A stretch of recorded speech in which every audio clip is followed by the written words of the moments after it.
devons passer maintenant à la deuxième opposition, le député de Johnson, pour une période de 23 minutes. Merci, M. le Président. Je vous salue. Madame la ministre, je vous ai écouté à plusieurs reprises parler de toute la question des sièges sociaux, et puis j'ai entendu brillamment mon collègue de Saint-François s'exprimer aussi sur les sièges sociaux. Et puis, à chaque fois que vous avez à intervenir et puis mentionner un peu qu'est-ce qui se passe, puis c'est quoi le défi au niveau des sièges sociaux, vous mentionnez avec conviction le fait que, statistique à l'appui, que le Québec est davantage un prédateur qu'une proie. Hein? C'est-à-dire qu'on achète beaucoup plus d'entreprises à l'extérieur qu'on se fait acheter d'entreprises ici au Québec. Puis, c'est certain que, vu de cet aspect-là, on va dire, écoutez, le Québec se porte bien, puis, dans le fond, on est très actif sur les marchés et tout ça, mais le ministre devrait savoir qu'il y a une très grande différence au niveau de la contribution économique. Qu'est-ce qui se passe quand on, mettons exemple, Saputo a acheté la compagnie australienne le Warren Bull. Qu'est-ce qui s'est passé? Oui, on fait une acquisition à l'étranger. C'est très bon pour l'entreprise. Ça vient consolider son succès, sa base, ses bons actionnaires.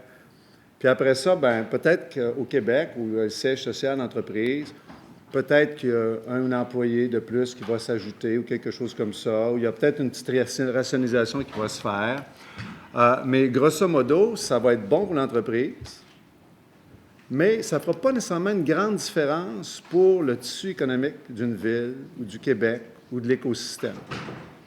Par contre, si, mettons, l'entreprise australienne avait acheté Saputo, bien, la conséquence au niveau des emplois directs de Saputo, mais après ça, au niveau de tout l'écosystème de services, tu sais, qu'on parle des comptables, les avocats, les analystes, les publicistes et tout cela, bien, c'est une période de quelques mois, quelques années, ça serait parti. Fait que de comparer ou de dire, d'établir la performance en disant on est meilleur ou dans le fond, on est plus prédateur que des proies, au départ, je ne pense pas que c'est la bonne façon de regarder ça. Puis sans prendre bien des minutes, j'aimerais ça juste vous entendre là-dessus, Mme la ministre. D'accord avec vous. Écoutez, première des choses, loin de moi l'idée de dire qu'il faut qu'on ait une mentalité d'assiégé ici. Là. C'est le message que... En tout cas, c'est certainement pas le message que je veux vous transmettre aujourd'hui. D'entendre qu'on vit dans un monde ouvert, c'est tout à fait. Puis d'ailleurs, je lisais un article très intéressant à votre sujet dans l'actualité. Puis, à un moment donné, le journaliste vous demande, est-ce que le gouvernement doit-il intervenir pour favoriser le développement économique ou laisser agir les lois du marché? Vous dites qu'il doit intervenir pour un certain nombre de raisons. Il y a une concurrence féroce entre États pour attirer des entreprises. Bon, je suis vraiment content de vous entendre dire ça. De vous entendre dire tantôt à quel point c'est une richesse d'avoir un siège social. Je suis convaincu que vous savez tout à fait ça. OK? Alors, moi, le sens de mon intervention par rapport à ça, Mme la ministre, c'est on a deux choix. C'est certain qu'on va en perdre des entreprises. Okay? Mais, étant donné que c'est si important, puis on est conscient de la richesse que c'est, moi, je dis qu'il faut en prendre soin un peu là, comme la prunelle de nos yeux. Bon. Qu'est-ce qu'on peut faire pour faire ça? C'est certain qu'on ne se dit pas, on ne peut pas toutes les acheter, c'est pas ça. Mais est-ce que ça se ferait d'avoir une stratégie qui viserait à protéger et à développer nos sièges sociaux? Moi, honnêtement, je crois que c'est possible. Je crois que c'est possible dans un contexte, pas où, là, on apprend qu'il y a un siège social en train de se faire acheter ou une compagnie. Là, on va aller voir qu'est-ce qu'on peut faire pour aider et intervenir. Non, dans un contexte où on est proactif, puis on a vraiment une stratégie dont l'objectif, c'est de tout mettre en œuvre dans la mesure du possible, dans le contexte mondial dans lequel on opère, pour faire en sorte que quand on en perd un, c'est pas parce qu'on n'avait pas mis les efforts puis l'énergie pour pouvoir le conserver pour une façon stratégique et tout ça, mais parce qu'on sait que c'est bon pour nous. Hein? Moi, je crois que c'est possible de faire ça. Oubliez la partisanerie et tout ça. C'est comme quand il y a eu une motion il y a quelque temps. Moi, de voir votre parti dire, dans le fond, non, on ne devrait pas essayer d'avoir une stratégie pour protéger puis développer nos sièges sociaux. Je trouvais ça triste qu'on ne sait pas unanime à l'Assemblée nationale pour avoir un discours comme ça. Monsieur le député Monsieur le de Président, Johnson pour pour continuer 13 minutes 26. Pour 13 minutes? Oui, monsieur. Merci. Continuer dans la même veine, Madame la ministre.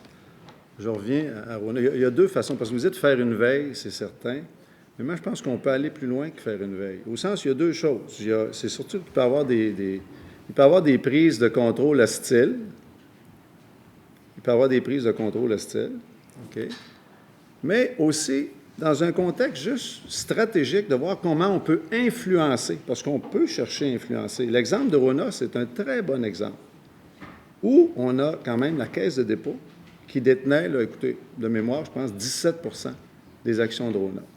Puis on a appris qu'avant que les négociations se terminent, dans les semaines précédentes, le président de la Caisse de dépôt a eu des entretiens avec les gens de Rona pour mettre le terrain là, pour s'assurer qu'après ça, la transaction se ferait de bonne façon. Dans un cas comme ça, à 17 on avait définitivement un levier, pas pour bloquer, mais pour influencer un peu, ultimement, quand ça serait complété, là, quelle sorte de garantie ou quelle sorte de résultat on pourrait avoir. Puis quand on lit le prospectus sur lequel ils ont voté pour autoriser la transaction, il y a toutes sortes d'intentions, mais en bout de ligne, ça reste des intentions. Mais dans un cas comme ça, puis dans bien d'autres cas, si on était proactif, on identifie un certain nombre d'entreprises stratégiques dans lesquelles on peut prendre une certaine participation qui est suffisante, pas pour bloquer, mais pour être un intervenant à la table, pour un moment donné dire, écoutez, on est bien d'accord, facile, deal, mais ça passe par nous autres. Puis nous autres, by the way, on est pas mal unanime au Québec, là. Si on a ces conditions-là, ça va bien aller, sinon c'est plus compliqué. Les gens, là, ils veulent faire des transactions. Moi, c'est plus dans ce sens-là que j'inviterais votre gouvernement à être proactif, vraiment à avoir des idées bien arrêtées, au-delà de la veille pour réagir, à déterminer vraiment, vous êtes friand des stratégies. Je vous écoutais tantôt me parler de toute la liste des stratégies que vous allez déposer, là. Moi, j'aimerais ça d'en avoir une stratégie pour la protection puis le développement des sièges sociaux, pas dans un contexte où on est des assiégés, pas dans un contexte où on veut toutes les garder, on ne veut pas qu'ils partent, dans un contexte où on sait qu'à chaque fois qu'il y en a un qui part, c'est vraiment coûteux pour le Québec, puis c'est pas un défaut de chercher à en préserver le plus possible, Madame la ministre.